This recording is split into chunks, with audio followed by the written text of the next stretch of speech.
gold, artifacts, and lands in Modern Horizons 3. Next on Eternal Durdles. Hey, I just want to give a quick shout out to all of our Patreon supporters out there. Thank you to the Durdle Maniacs. If you want to be a Durdle Maniac, go to patreon.com/eternaldurdles and help support the channel. It keeps things going. It keeps things updated. Thanks so much for watching. On with the show. Hello and welcome to Eternal Durdles. I'm your host, Zach Clark, and with me as always, Phil Bleckman. Phil, do you think they would make a gold Sensei's Divining Top? You know, if they made a Sensei's Divining Top for blue-white, I would test it for sure. Yeah, I believe you would. I believe you would.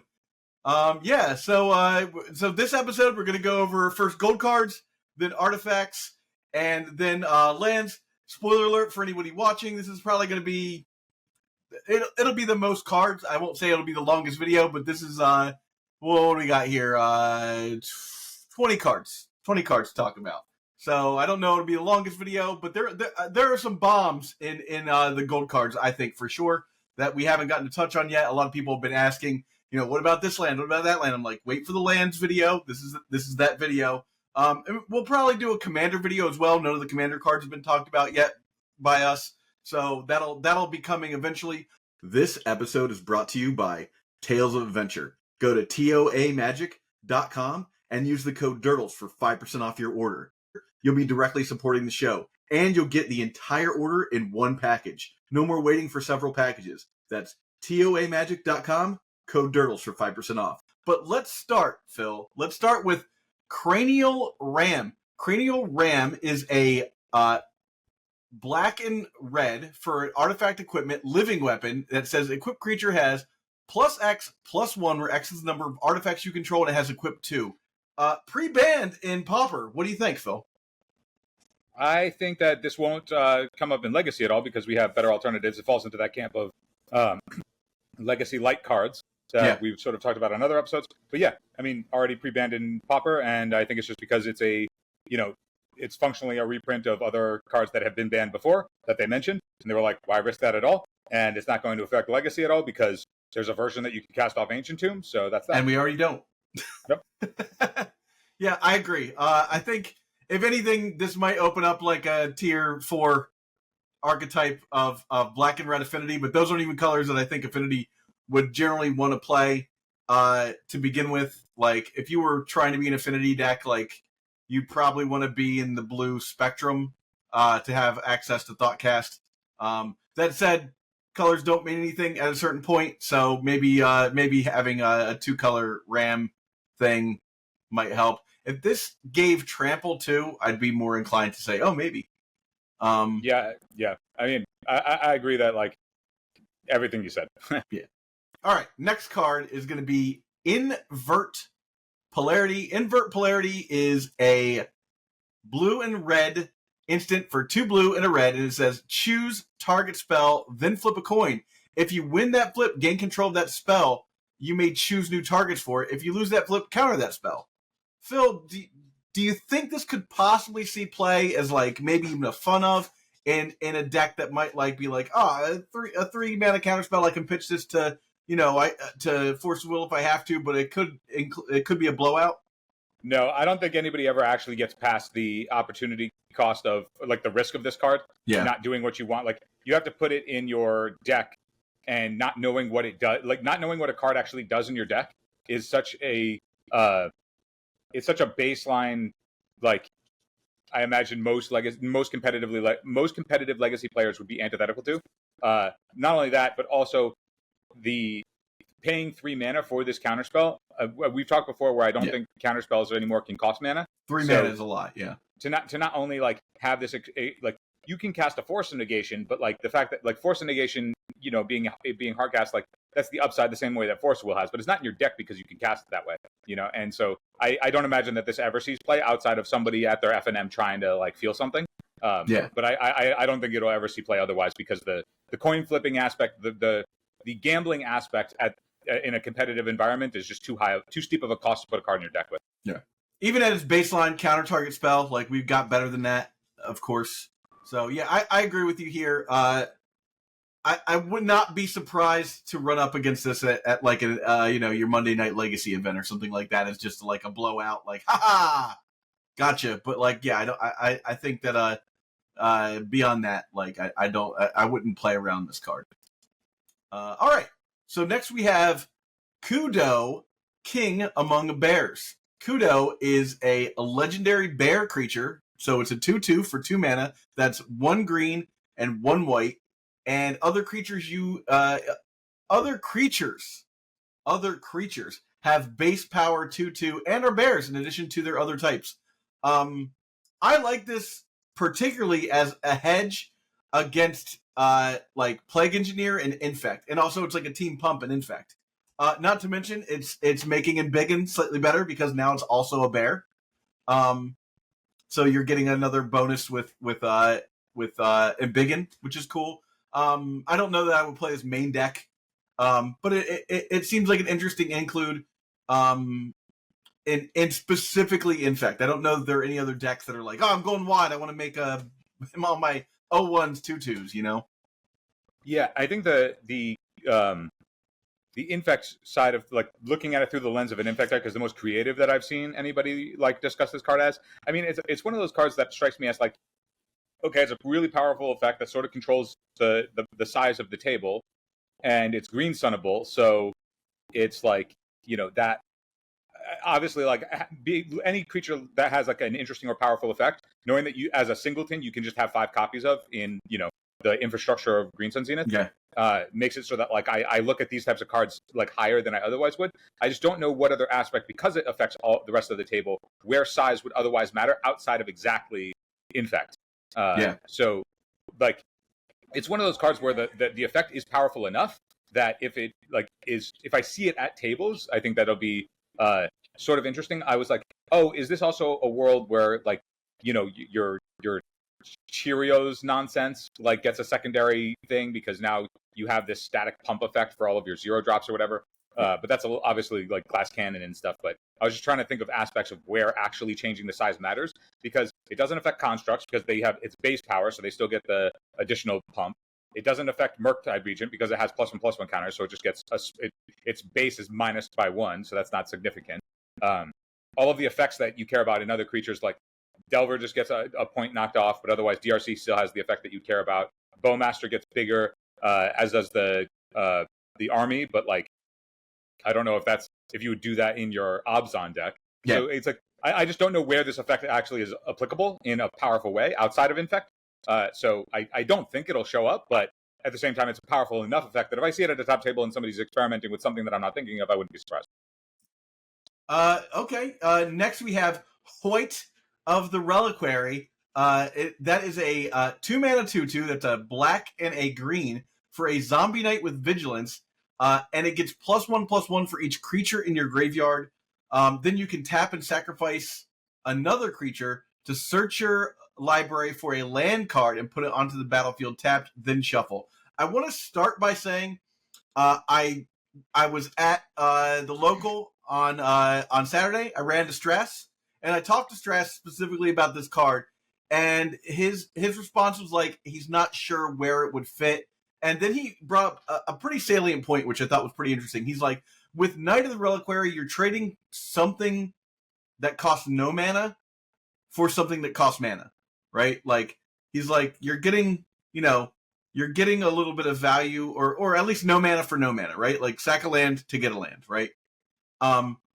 Whereas with white, you're taking your mana investment and trading it for something that costs no mana. Now, plenty of utility there, but at baseline, he was like, I just don't know if that's good enough or where I would put it necessarily yet. But I think that as a one of, with Green Sun, based on just what you were saying, it's a card that just like it has utility and it could happen. I think the vigilance on this card is big.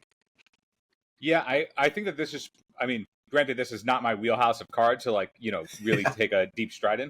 But this strikes me also similar to the counterbalance power balance, where everybody is comparing it to the card that inspired it, even though there isn't a lot of crossover in like where they would never really be competing for the same slot. Yeah. I don't think like this card, I feel like should be a lot closer compared to something like Fiend Artisan than it should Knight of the Reliquary, because even though this searches lands where Fiend Artisan searches creatures, the fact that they both need a creature to be sacrificed means that the infrastructure of that is still around. and then whatever lands would be paired with that initial infrastructure of needing a lot of creatures to sacrifice, or loading the graveyard in that way is like I don't imagine that the land combo decks are going to be leaning into this card instead of Knight of the Reliquary. Like, why would they just take this additional step of needing additional creatures in the way that they build their decks? So I think this is closer to Fiend Artisan than it is to Knight of the Reliquary, and how that actually pans out with like what land package you put into your deck, if it's like actually like the combo part of lands, or if it's just the utility package of lands.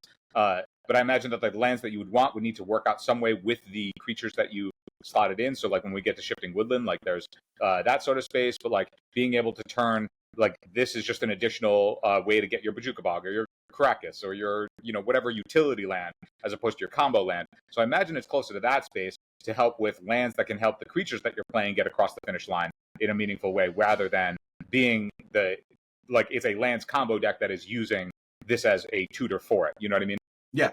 So yeah, one of the things I think that's interesting about this card is I was saying before, is the vigilance. Is as a 8-cast style player, and I'm playing like main deck Hearse and stuff to stop the Reanimator decks. I was running into these weird situations where you're like pumping your your Hearse, and then you get to a point where you're like, this is my threat. I have to start swinging with this thing, right? And you don't have that dichotomy that like you have with Knight of the Reliquary with White of the Reliquary, like where you're like, should I swing with this or should I not swing with this? And again, that's because we're evaluating this card on a completely different zone than I think that the card that inspired it existed from. So I think that this card lives in a deck that plays Grist, is really what it comes down to. Yeah, I agree with that. Yeah. All right. So next up is Psychic Frog. Psychic Frog is a 2 mana that is 1 blue and 1 black for a creature frog. That is a 1/2, and it says whenever it deals combat damage to a player or planeswalker, draw a card, and then discard a card to give it a +1/+1 counter, and then exile 3 cards from your graveyard. Psychic Frog gains flying until end of turn. Phil, go for it. I don't know. I mean, you and I have both played a decent amount of pre-modern, and I don't know if anybody remembers the experience of what it's like to play against the actual factual Psychotog, which is what inspired this card. Mm-hmm. But a lot of the power of Psychotog isn't that it is any of the things that it is. It's that it has the potential to be those things. Yeah. So that potential changes a lot of behavior and stops your opponent from doing anything. So, for example, the fact that you can discard cards to put +1/+1 counters on it means that you aren't going to lightning bolt it, because your opponent can discard cards and pump it up. Now, maybe if they want to look at their lightning bolt as a way to turn it into a Hymn to Turok, or they could do that. Even it's more like a Mind Rot at that point. Mind Rot. If they want to turn the lightning bolt into a Mind Rot, like, okay, they can do that. But the implication of what Psychic Frog can do is where, like, the interesting part of like why this card is powerful, because it doesn't ever actually have to do any of the things that it does. Yeah. But the implication that it can changes behavior at the table, and that's where it gets its power from, because it becomes tricky to navigate. However, it typically means that you control the narrative. Like, if you have this card in play, your opponent has to either dance around it with all of the things that can happen. Otherwise, you get the advantage of drawing cards when it hits, and they can choose to like make it hit by giving it evasion. And so the implication of what that means is, long story short, this card is a great card for controlling the narrative on otherwise, empty or stalled boards, because if your opponent wants to attack, the fact that it can become bigger means that it can function as a roadblock. If it can become big and stand in the way of flyers, if it can become a roadblock. If you want to point damage-based removal at it, it can grow bigger, and that means that it's tough to point your removal at it if that's not what the game is about. So the tactics to fight this card also come from, like, if you're playing, I mean, right now, the tricky part about this card, I mean, we know that it's going to show up in Riskaminator because that's where everybody has been talking about it, because free discard outlet, card advantage, which the deck has been otherwise wanting. It's another blue card for Force of Wills, where blue count becomes a troublesome for that. Turns out it's a black card for Grief. It turns out there's a black card for Grief. But I was going to say that the Grief battles is also where this becomes, this card will implicate that, because removing cards from your opponent's hand means that they won't have the same size to combat with this. So it's like if we both have Psychic Frogs, but you have a bigger Psychic Frog, it's going to be tough. You know what I mean? So it's going to be tough for them. And not to mention, it draws you cards. Right, that's what I mean. Yeah. That's why it controls the narrative, because the you can't do nothing, right? Like against Psychotog, it could only beat you down, but against this, like they can choose to do nothing and then accrue advantage, and then that advantage strengthens the narrative, because then it becomes more cards that you can theoretically discard or whatever. So I will say this: so playing in the pre-release over the weekend, one of my opponents turn 2'd this against me, and I did have a removal spell in my hand. I had Wither and Bloom, which is 2 black, or a black and a colorless for -3/-3, and it felt terrible because I was like, I can't. If I aim this at this guy and I don't have a follow-up play to at least block this thing for a while, like I'm gonna get beat down with like a 3/4, and they're gonna be drawing cards. The game did not end well for me. Let me just put it that way. Yeah, it just does so much. Between being an enabler, a discard outlet to enable a bunch of things, while also being something that can control the table, while also being a card advantage engine, like, and then theoretically a really big clock. Right, because at any point if it attacks and they have cards in hand that are equivalent to your life total, like, you have to, they can choose to become like that combo where it's like, is now the time to go for it and kill you, So they can do that over the course of a game. Like, it means that they never have any dead draws, because every dead draw turns into a +1/+1 counter. So it does a lot of incidental work, which is why it's a good card, and we'll see play. And it's also in the relevant colors that the top deck in the format wants. Eternal Durdles is proud to be sponsored by Moxfield. Moxfield is the best Magic the Gathering deck building website on the internet. You can create, share, and find decks from Commander to Legacy, and even fan-supported formats like Pre-Modern and Old School. You can see all of our decks on our Moxfield. Follow the links below to stay tuned. All right, Nadu Winged Wisdom is a 3-mana 3/4 that is 1 colorless, 1 generic, a green and a blue for a legendary bird wizard, has flying, and then it has creatures you control have, whenever this creature becomes the target of your spell or ability, reveal the top card of your library. If it's a land, put it onto the battlefield. Otherwise, put it into your hand. This ability triggers only twice each turn.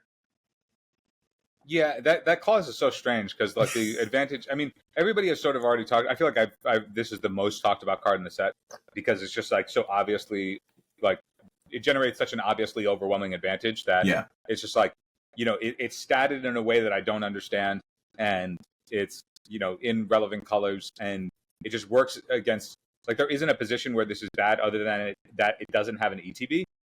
So it's like, against combo, it's not good if you're not doing the enabling of, like, you have your own Shuko, which is the thing that everybody's been talking about. So I don't know. I haven't really thought about this card doing anything interesting, because it sort of just feels like if you have it, it either does the overwhelming advantage thing, is just objectively good because its rate is good and the card advantage that it provides is insane. So it's just like, it's just all around good. Like, it's like Psychic Frog. There are some implications to think about the ways that it is interesting. Do you want this in your deck? Powerful, and it has all of these different factors that like make it a really compelling, interesting card. Even though at face value it's powerful, to think about in the ways that it's actually powerful is interesting, because it creates a bunch of different patterns that you have to like sort of recognize. Like, in theory, you're like, okay, these are the different positions that maybe are interesting, but like not necessarily the same from moment to moment. Where it's like, this one is just always going to generate like an absurd amount of advantage, and if you remove it, it's never trading down, and it's I don't know. I find it to be I find this card to be pretty boring because of how just overwhelmingly aggressively statted and pushed it is, in a way that's just like, okay, so it's a mythic that does insane stuff, and that stuff is what's like. The thing that it asks of you is play the game, This card is a rare, Phil. Whatever, man. I don't know. And cool bird profile. Come on. I don't know. Is it just me? I find the card to be really uninspiring. No, I like this card a lot. Obviously, I think it's great in Infect. If you want to play it in Infect, I think it's wonderful. There will be people playing in decks that are built better and maybe are slightly more fair. At least more fair to play in a tournament than Infect. but I don't know. I'm into this card. I've been waiting for something that like a card that is worth playing in Infect that doesn't necessarily have Infect, and I've got 2 of them this set. Yeah, I mean, I don't know. I feel like Nadu is just sort of, in general, a powerhouse that, like, yes, if you either are going off with it where you're doing the Shuko style stuff, or you can just play it as like, you know, a Green Sun target in your any deck that has that, and then all of your creatures just become effectively untouchable in a way that doesn't just bury your opponent in whatever meaningful way. Like, whenever they print cards like this, I'm like, more and more, I'm like, all those times where I dabbled between, am I playing 3 or 4 Terminus? I'm like, well, it's just always going to be 4 Terminus now. 4 now. Because you just can't, like, if this sticks, you just can't afford to trade removal spells. That's a losing proposition against stuff like this, you know? So, another one for the people who just like the cards doing the stuff for them, I guess. Yep. All right. Philage, Titan of Fire's Fury. Where are we at here, Flage? Titan of Fire's Fury. Here we go. For 1 and a red and a white, we have a legendary creature, Elder Giant, that is a 6/6. Sound familiar? When it enters the battlefield, sacrifice it unless it escaped. Then whenever Phage enters the battlefield or attacks, it deals 3 damage to any target, and you gain 3 life. Its escape is 5 cards, 2 white, and 2 red. So this is a play off of Uro or Cruxa or whatever, but it's Boros. Yeah, I mean, it being a Flame Tongue on the way in, it just comes in and Lightning Helix. I don't think this sees play in Legacy because there isn't a grindy Boros deck or blue-red deck, and by that I mean in the way that Uro is sometimes tough to escape on double green. This is even harder. Decks, well, the baselines that play Uro are in base green, where any of unless there's some kind of aggro deck of some kind, but like if you're playing aggro deck, I don't know if you want the sort of like long gamey recursive. Like when this is on the table, obviously it hits really hard. I mean, it attacks for 9, right? And it's going to be really hard to win a race where you're just lightning helixing every combat, which like can shoot down anything. Like once this is on board, it's sort of like one of those things where it's like, okay, well, you are now locked out of playing creatures that die to lightning helix because they just have a lightning helix every turn if they want it. So I imagine that if this comes in, it kills a creature, and then if it comes back, it just locks your opponent out of playing creatures. So, you know, I can't imagine that this card is all that engaging, but I feel like it's sort of built in because like it's the redundancy play patterns that we've seen from Uro, and that sort of snowbally pattern is I find that snowbally pattern to be really obnoxious.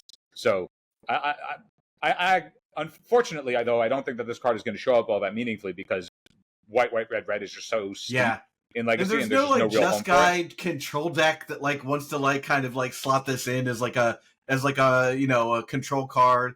Like Lightning Helix isn't played in this format already.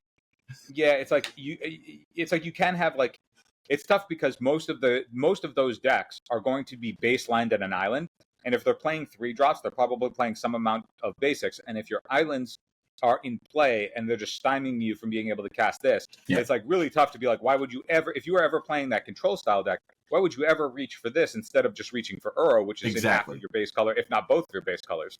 So I don't imagine that this actually shows up in Legacy. I've heard people say that it'll show up as like a 1 or 2 of in Burn and Modern.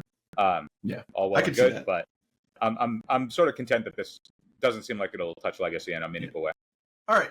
Finally, in gold, we have Planar Genesis, which is an instant. It says, look at the top 4 cards of your library. You may put a land card from them onto the battlefield tapped. If you don't, put a card from among them into your hand. Put the rest on the bottom of your library in any order.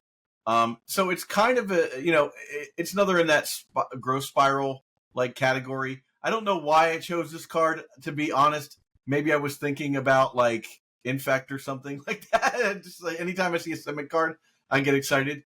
I don't know. Phil, do you have anything about this card? Yeah, I mean, it's just sort of an upgraded Impulse, right? Yeah. Well, we have. I guess that is the thing. It's like it's better than Growth Spiral, right? Well, it's better than Growth Spiral in that it's going to do everything Growth Spiral does, except better. Mhm. So it's a better growth spiral. I mean, I think that if there was a deck that was in these colors that was interested in playing the impulse, like we've seen like old show and tell lists with that were doing that sort of combo, that played an impulse, and it's like maybe they play this instead if they have green, which we've seen for like Veil of Summer and stuff like that as a way to Or splash. Eureka. This being a ramp spell, but like a more reliable ramp spell, because if you don't have the land and you growth spiral and miss on the land, then you really just had a 2-mana cantrip. Where this is much more likely to actually hit whatever you need, but then also it gives you selection with which growth spiral doesn't. So unless you specifically are like me, where draw a card is really powerful for the miracle mechanic, I imagine that you would just reach for Planar Genesis. This is sort of a nuts and bolts card. It's I don't think it's going to do anything or enable anything in any particular way, but it's in that spot of like if you were interested in this 2-mana thing. I mean, it is instant speed ramp to a degree. So that's not nothing, because you can put a card that you find with them, but like it's different from growth spiral in that growth spiral can put a card from your hand into play, where this can only put a land from among those 4 cards that you looked at into play. So there's some give and take there. I think that this is probably too soft and too slow for Legacy, but we've seen a lot of people reach to a wide variety of strange things to get around Bowmaster before, so it's not impossible that this shows up. I've played pieces of the puzzle before, so Yeah, I think that like this is a nuts and bolts card that I don't think is embarrassing. I just think it might be priced out right now. Yeah. All right, so we're done gold cards. We're moving on to artifacts. We only have 3 artifacts worth talking about, and the first one is Disruptor Flute. Is a 2-mana artifact with flash, and it says, when it enters the battlefield, choose a card name. Cards with the chosen name cost 3 more to cast. Activated abilities with of sources with the chosen name cannot be activated unless they're mana abilities. Your thoughts? So this is an interesting card because it's obviously a very targeted hate card that works specifically because it's 2 mana. It works off an Ancient Tomb, but the place I actually saw it played first was in Cloudpost decks as like, oh, I'll name Wasteland, and then you could follow up the next one with like, whatever other cards that you're worried about, right? And it stops your opponent from being able to cast those cards. So it's not just like, oh, like I need to play 4 Pithing Needles so that I can like stop Wasteland from affecting my deck. You can do the first one on Wasteland, and then like every other one has relevant, has like a relevant choice. Like you can be like, okay, well I'll just make it Force of Will. Cool. Now you can't counter this. Or name Brainstorm even. Like name any card that you want, and your opponent now can't play that unless they pay 3 more mana. And then it has the activated ability situation too. So you've got like kind of the best of both worlds of like being able to play, basically like a null chamber for your opponent's card, and having the access to a Pithing Needle that has a little bit more relevance. Yeah, I think that just this feels like it slots into like any of those hate slots. Like when this card shows up, which I imagine it will show up because most hate cards do, and if it doesn't, then okay, it's because everybody's like, nope, we only need really the Pithing Needle effect, and that's on 1 mana, and we can fetch it with Urza Saga, and it's just a lot better for the purposes that we need. This is going to be a card that's contextual, and it's a hate card. So when it shows up, it'll show up, and it will hate on whatever the targeted thing that it's trying to hate on. Just imagine if somebody names Urza Saga against you, and you're just like, I guess I can't activate my Urza Saga. Yeah, I mean, you can activate the first ability because it's a mana ability, but you can't do the other stuff. Can't, then you still get the tutor, so get the stuff. I mean, yeah, it's like you shut off like they can't activate it to get constructs, but again, like I have played against enough Urza Saga to recognize that when you board an answer specifically and only for Urza Saga, that because they're so timing sensitive, because if you don't find it before your opponent makes those constructs, then it's not actually going to do that purpose. So that one's a little bit more iffy to me, but like it's a hate card. It'll show up in the spots where you like, I need something. I'm looking to condense some number of slots, and I really want this Meddling Maid sort of effect alongside this Pithing Needle sort of effect, but I don't want to have multiple cards take up multiple slots there, so I can condense it a little bit. And it has flash, so you can respond by, like, I think that's the most powerful part, because if they put something on the stack and then in response you flash this in and then know what you're actually going to catch, rather than but like that's also a position where like there's more fluidity, but I think to have it in your deck at all, you sort of need to be in a space of I want this effect primarily to shut off something specific for a certain matchup. So you're like, well, I can never beat the One Ring, so I'll play this as my answer to One Ring if there isn't a better answer to it. It's like I look at this card as like that sort of space of like, well, Karn becomes a real problem. So, because I don't have, if I'm not playing the Leyline Binding style control decks, if I'm playing the Prismatic Ending style control decks, and I don't want to have the access, I don't want to like force feed a fourth color for just Prismatic Ending to get to the 4-drops, then maybe I play Disruptor's Flute to like help me offset that advantage where like, I can either pre-name one of those 4-drops that's like really tough for me, and that, in which case it's like it's designated, right? Like I'm putting in my deck for specific cards in mind, and then when I run into those matchups with those specific cards, but then it gives the flash gives you a little bit more contextual play to it, where depending on what they do, you can in response do the thing because that's what's going on at the moment, rather than what you initially boarded it in for. But I don't think it makes your 75 if you don't have that initial idea of what you're targeting in matchups where you're like, I need to solve a specific problem, and then it gives you a little bit more fluidity in match. So it's a good card. It'll show up. I don't think it's going to like blow anybody's mind when it does what it does. Yeah, I think you're getting the extra value out of this card for the 1 more mana you're paying too from Pithing Needle. Yeah. All right. So the next card, and in fact the card after that also, all 3 of these artifacts had one through line. So let's talk about Vexing Bauble and see if you can figure out the through line, Phil. Vexing Bauble is a 1 mana artifact. And it says, whenever a player casts a spell, if no mana was spent to cast it, counter that spell. Then you can tap 1 and sacrifice Vexing Bauble to draw a card. Yeah, so I mean, I don't know. This card does exactly what everybody thinks it does, and that's all well and good. And I don't know if we're going to add anything to that conversation beyond like, okay, card do something powerful, card good. Yeah. But I think the stuff that irks the thing that irks me about the design is the 1-tap sack draw card. It's just it feels so free and incidental. But we've talked about it before where I'm like, either you believe in your design or you don't, and I don't understand why like this one has the sack clause to draw a card, but then like Disrupting Flute doesn't, or the next card, which is a new Winter Orb effect, doesn't. Like, why is it that this one has the cantrip tacked onto it, but the other hate cards don't have cantrips tacked onto it? I'm just not sure what the thought process behind giving this one the out for multiples, where the other one doesn't. And if that were the case, where it's like, okay, you wanted to give it an out, it's like, because you can cast multiple onto the table.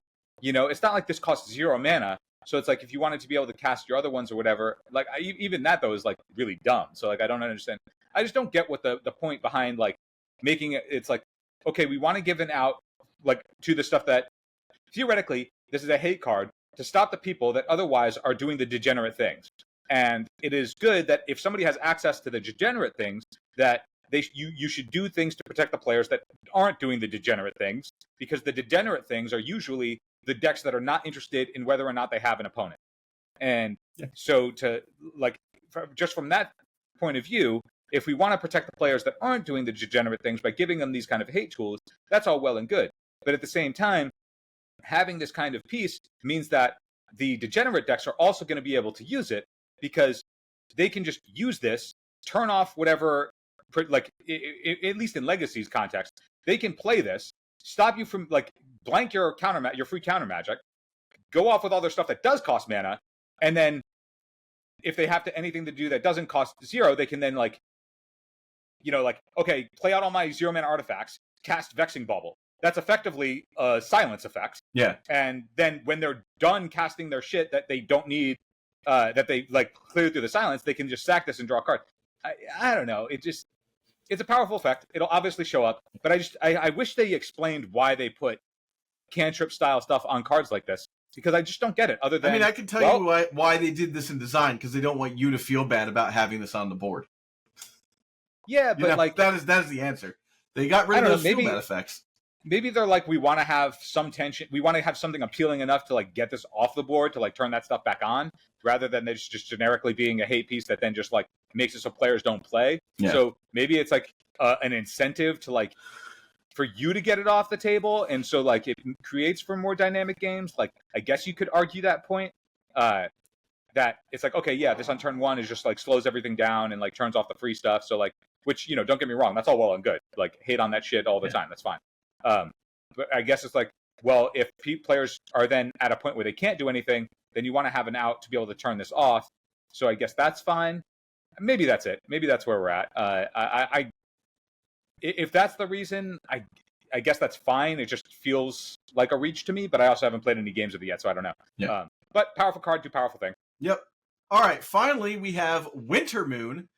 Winter Moon is an artifact that says players. It's a 2-mana artifact that says players can untap more than one non-basic land during their untap steps, and that's all the text on that card. So I think this is less good than just Winter Orb, which I would play in like Rug Delver all the time. Like I can't, like maybe you're a Merfolk deck and you're like, I have access to like my own Magus of the Moon, and I'll throw a Winter Orb into my deck as well.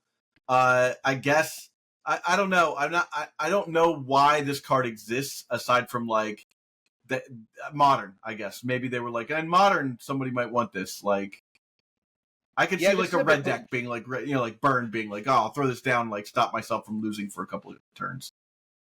Yeah, this is a bit closer to like Back to Basics than it is to Winter Orb to me. Yeah.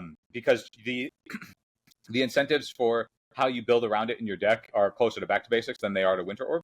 But I don't know if this one ever sees play over those cards. Maybe over Back to Basics. Because it's cheaper and it doesn't lose to Red Blast. But I think that's contextual. Be blue either, right?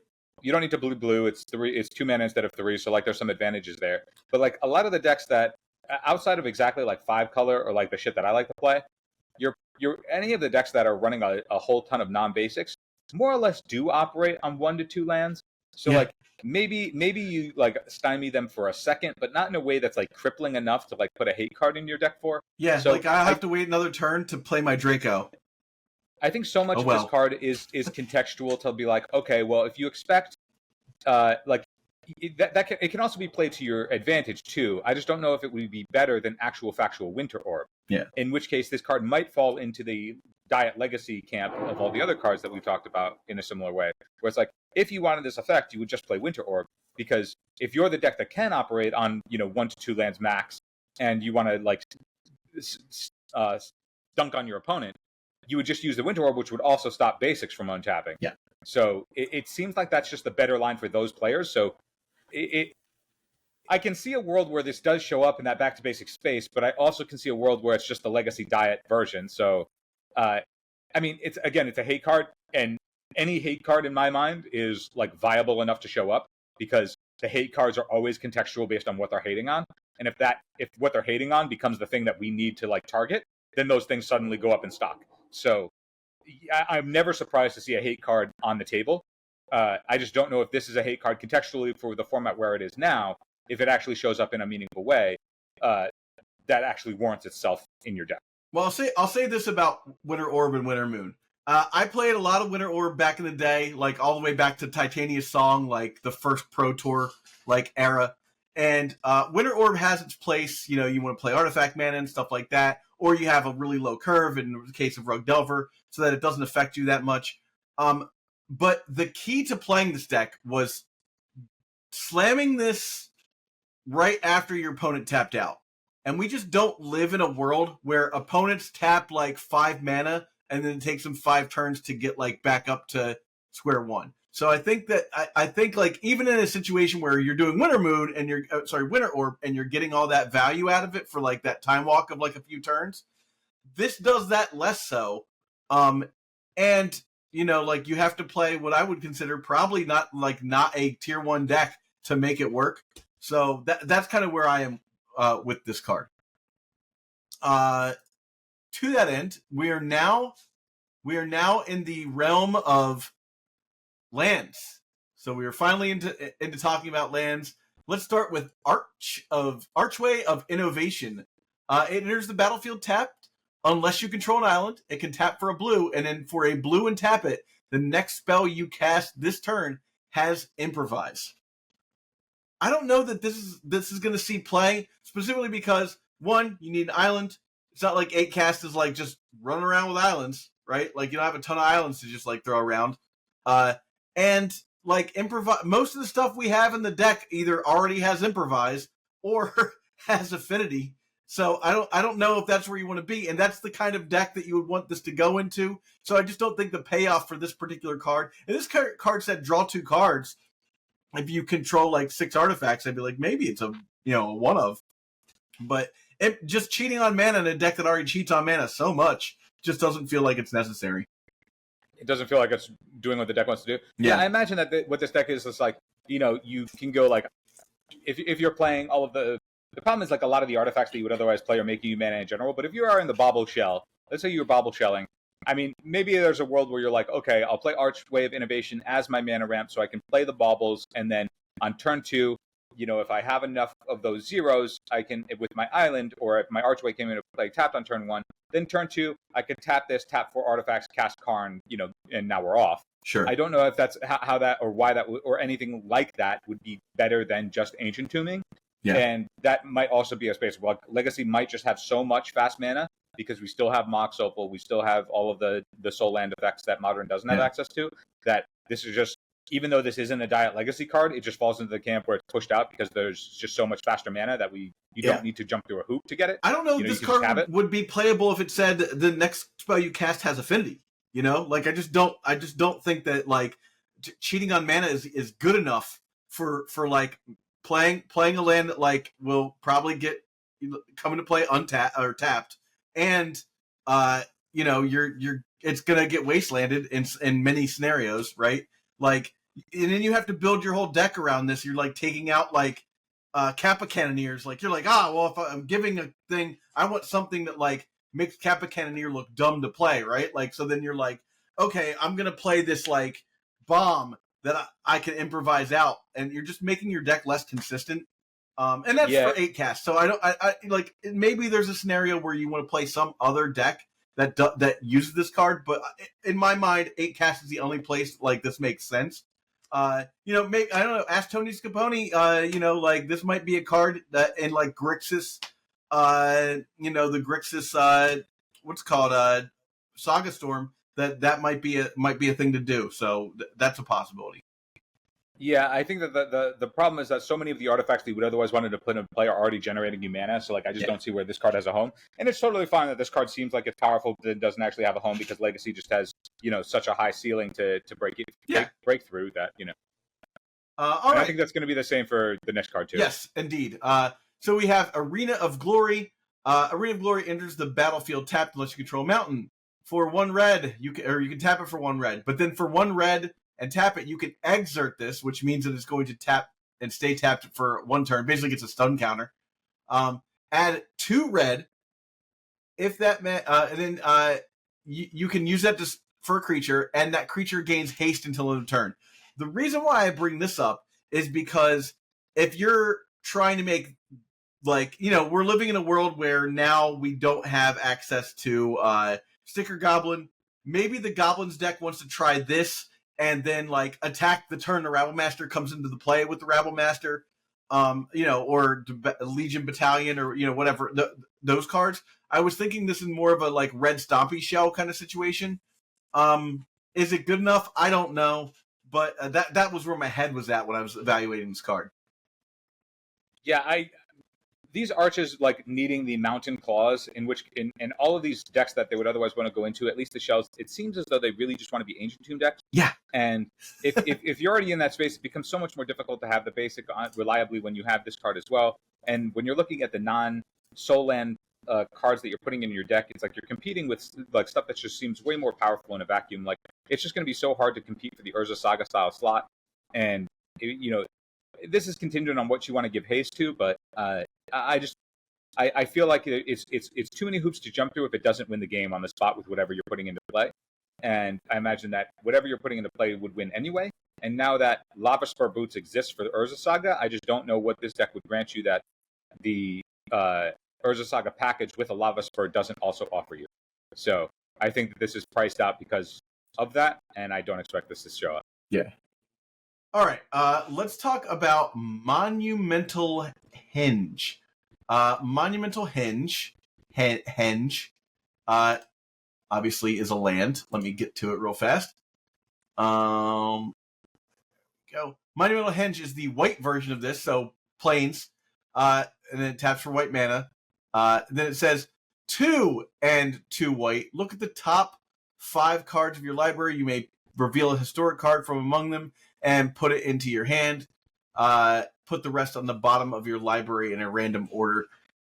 This one to me, like, if cards like Seasoned Dungeoneer didn't exist and weren't in Ancient Tomb decks, right? Like, if you really wanted to spend 5 mana to get card advantage in a Death and Taxes style deck, there are better ways to do it, right?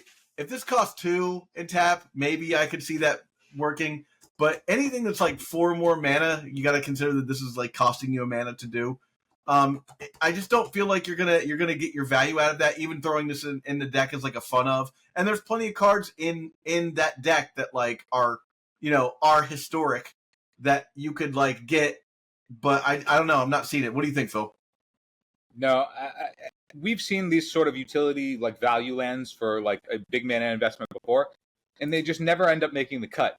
Wasteland is just so strong, and to have a card like this that isn't doing anything else other than when you're like super developed, it's just so hard to be like, yeah, I'm going to commit to that when you know that the majority of the format is never going to let you get to that space. And then in the times where you do, you're like, okay, well, if you needed to calibrate for that, there are just better cards to fight those raw resource battles than something like this. Like, I think that if we're in a space where Search for Azcanta is pushed out of the format, then this sort of effect will always be sort of outlier to the format as well. You know what I mean? I do. So I don't think this will show up. I think it just falls into the lineage of like card with mana sink, but Legacy is not conducive for mana sinks that aren't doing something openly powerful in it, like before the mana sink is tacked on. Yeah. All right. Well, I mentioned all of those cards because I want to highlight the pure value of Shifting Woodland, which is it's the green version of this. So if you have a forest in play, it comes into play untapped, taps for green. Then it has Delirium, 2 and 2 green.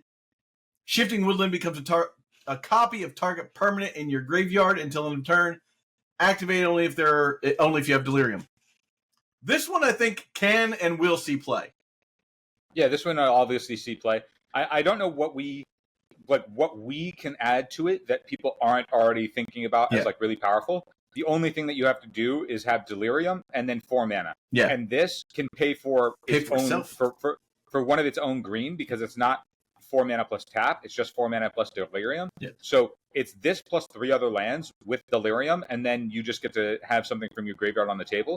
Now, people have been talking about like, super busted cards, but there's also a world where you're like, if this is incidentally in your Uro deck, that, if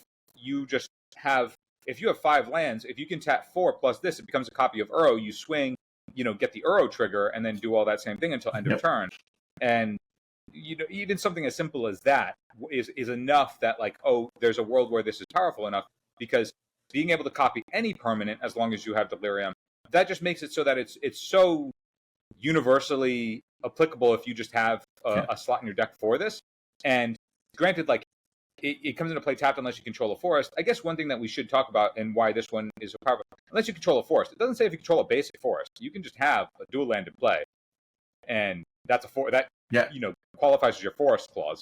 So, and this is this is one that, like, the other ones, all I can think of is you'll want them in a deck that is like a monocolor version of that deck. Like, that probably also plays Ancient Tomb, so it doesn't play many basics.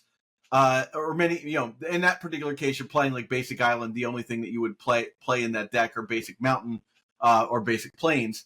Whereas this, like, you're probably playing this in like a 3 or 4 color deck that has access to fetch lands, and the mana base is so much more figured out here, way easier to do, and then you can just copy whatever has died recently.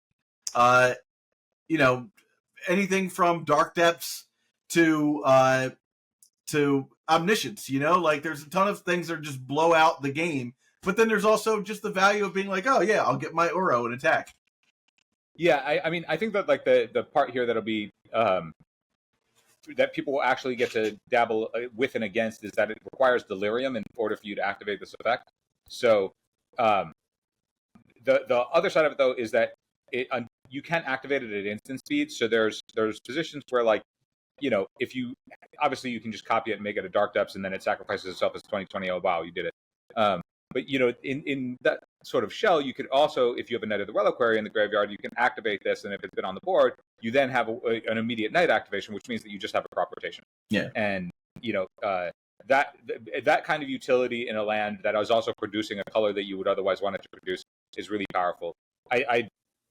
This card, I think, is as powerful as everybody thinks it is. If you're listening to this and going, oh shit, this card is really powerful and it will do powerful things. Yeah, this one is the first slam dunk, I think, that like definitely shows up in Legacy, and it will show up in the decks that you expect it to show up in. And then it might show up in like some decks that are a little bit off the beaten path that have access to green, because there's ways that you could also think of this card as its own combo enabler of like, okay, this is just my uncounterable omniscience that I can put into play. You know what I mean? So like you can tap out for this on your 4 mana, put it like copy the omniscience in your graveyard, and then go off, right? Because you don't care that it is only till end of turn. The game ends that turn. So I'm sure that people will experiment with that too. Whether or not that stuff is actually good or not, remains to be seen. But I think that this is as good as you think it is, and it will show up in volume and be really powerful. One important note with this card is that it does not have the text that retains this ability. It is a copy of this permanent, except that it has this ability as well. So you can't do this and then have your opponent be like, oh, I'm going to kill your guy. And you're like, well, I'll turn my guy into omniscience.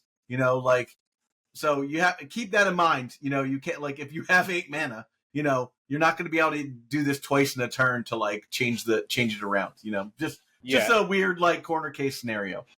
And it's not on there because at the end of the turn, it becomes a copy of shipping. Exactly. It goes back to shipping. Yeah. All right. Spymaster's Vault is the last in this cycle. It is the black one with a swamp letting it come into play untapped. It taps for black mana, and then for a black mana and tap this, target creature you control connives X, where X is the number of creatures that died this turn. We all know what connive does. This feels like it's for modern. There's like that black green like sacrifice, Yawgmoth deck in modern. I just don't see this being playable in Legacy in a deck that's like very good. But those Fiend Artisan decks might decide this is a thing that they can use. So I mean, who am I to talk about decks I don't play? I have nothing to add. I don't think this card shows up. Fair enough. All right. Next we have Ugin's Labyrinth. Ugin's Labyrinth is a land that says in print, when Ugin's Labyrinth enters the battlefield, you may exile a colorless card with mana value 7 or greater from your hand. If you do, it taps for 2 mana instead of 1 mana, otherwise just taps for 1 mana, and then you can also tap it to return the exiled card to its owner's hand. We have talked about this card a lot, Phil. There's not a whole lot of, more fluff we can add to this card, but it's a soul land, and decks that want a soul land and are playing 7 mana colorless cards are what Eldrazi right now, like is a kind of tier F deck that may see play again. Well, you were saying affinity, and so I was like, okay, maybe that's the thing. I mean, we have this might not make the cut because there's like this is a soul land that is contingent upon deck building requirements, where there's just a bunch of soul lands that don't ask that of you in Legacy. So I don't know if you would need this in addition to all of the other ones that you have available to you. If you're in Eldrazi, you probably don't, because you have Ancient Tomb, City of Traders, and you still have Eye of Ugin and Eldrazi Temple, so you're already loaded. Maybe you play more if you're in the space where you have enough 7-drops for this, because the baseline is that it still just taps for colorless, even if you don't imprint anything. This card, again, I just dislike the clause on the back end. Like, okay, so the cost of doing the thing early is nothing. Yeah. Like it's a deck build. Like you have to put something in your deck that, okay, that's at least you have something to think about. But, again, I feel like you either believe in your design or you don't. And the clause of like unimprinting the thing just feels like, it just feels like, okay, 1-drops are supposed to be good early and bad late, or to an extent, because that's the trade-off of the mana system. Yeah. And then your cards that are expensive are supposed to be really good late or really bad early, because that's the trade-off of the mana system. And every card all the time now just has to be good at all times, all the time. And I'm just like, okay, so we just don't believe in anything. And then the cost of that is more expensive stuff just, never actually gets to see play anymore, because why would you ever play anything expensive that is dead early when you can just have the thing that's good at all times, all the time, which is like all the new designs. So, that will always be something that irks me. I get it's the world we're in, but this is another card that's indicative of that. So it's kind of triggers me. I will say this about this card: get the one that you want for your commander deck and sell into the hype, because I think this card will go from it started at 70, it's at 50. I think it'll hit 20. It'll probably end up being a $10 card at some point, and then it will eventually just be a card that like they reprint, like, you know, just somehow they reprint it, or they put it in like a secret layer or something like that, and you're like, yeah, that card's $5 now. So mark my words, in a year, this card's going to be like $5 unless like a modern deck takes off with it. But otherwise, it's like a card every Eldrazi commander deck's going to want. All right. Next up, we have Urza's Cave. Urza's Cave is a Urza land. It's a land, Urza's Cave. It taps for 1 colorless, but for 3 colorless, you can search your library for a land card and put it onto the battlefield tapped. Sacrifice it, of course.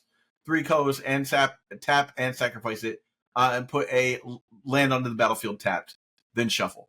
I'm just seeing this as like a one of in lands that, like, you know, if you have like Ramanop or something like that, you could just be like, okay, I'm just gonna like continue to value out the lands I want. But aside from that, I don't think this is like a 4 of anywhere. It's so weird that, like, personally, outside of Nadu, I think this might be the and maybe Shifting Woodlands. I think this is the most powerful card that they printed for Legacy so far. I see crop rotation on a land as absolutely insane. So from my point of view, this is an absolute MF and slam dunker. Like, this. I think this card's insane. You're telling me that I can have an uncounterable crop. This is an uncounterable tutor, and we know how powerful those are. Thanks, fetch lands, and this can get any land at instant speed. Like, okay, and it also is just like you sack this as part of the cost, and it's like, okay, they can stifle it, but it's not like if your crop rotation gets countered, you also lose the land as an additional cost. Like, if you just think of this not as a land but as a spell, I mean, it can tap for colorless, which, you know, is all the more. It means that your Life from the Loams can now just recur crop rotations. Yeah. Like, I don't know. I see this card as being absolutely insane. Also, like, this is a card I could see playing in like Cloud Post, just to like make sure that you can get your green source with it, you know, if you need to, or just get another post out. It's literally crop. They printed Magus of the crop rotation on a land. Night of the Reliquary is a crop rotation. Elvish Reclaimer is a crop rotation. We have literal crop rotation, and now we have colorless crop rotation. Like, this. So you picked the wrong card to stand. This is the best card in the set to me. Okay. Like, I mean, I get that Nadu is like really powerful, but it's powerful in a way that's like, okay, it's objectively powerful with the stuff that it does, and yeah, people are going to do it with Shuko, and it's going to overwhelm your advantage, and it's like really uninteresting. This one is just like really powerful in that it's crop rotation on a land that's colorless. Like, if ever all those land stacks were looking for more of a reason to play more Ancient Tombs, this is it. Like, I mean, I can't believe that, like, this hasn't that like if this came out and was mythic, I feel like everybody would have lost their shit. But because it's uncommon, everybody's like, oh yeah, it's good. You know, it's a nice tutor and it'll do stuff. No, this is insane. It's crop rotation on a land. It's crazy. And we have already talked about the final card, so I'm going to remove it. It was Soporific Springs / Sink into Stupor, the bounce land. We talked about that on our blue episode. That's it. We made it, Phil. We got all the cards from the main set of Modern Horizons 3. All the cards that we think could possibly see play in so many corner case scenarios. But we've done it. We've done it. Yes. Congratulations. What's your pick for best card in the set?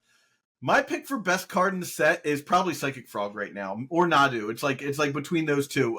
They just have obvious choices to play to throw those into play. So I think they make the most sense to say that they're the most powerful cards in the set.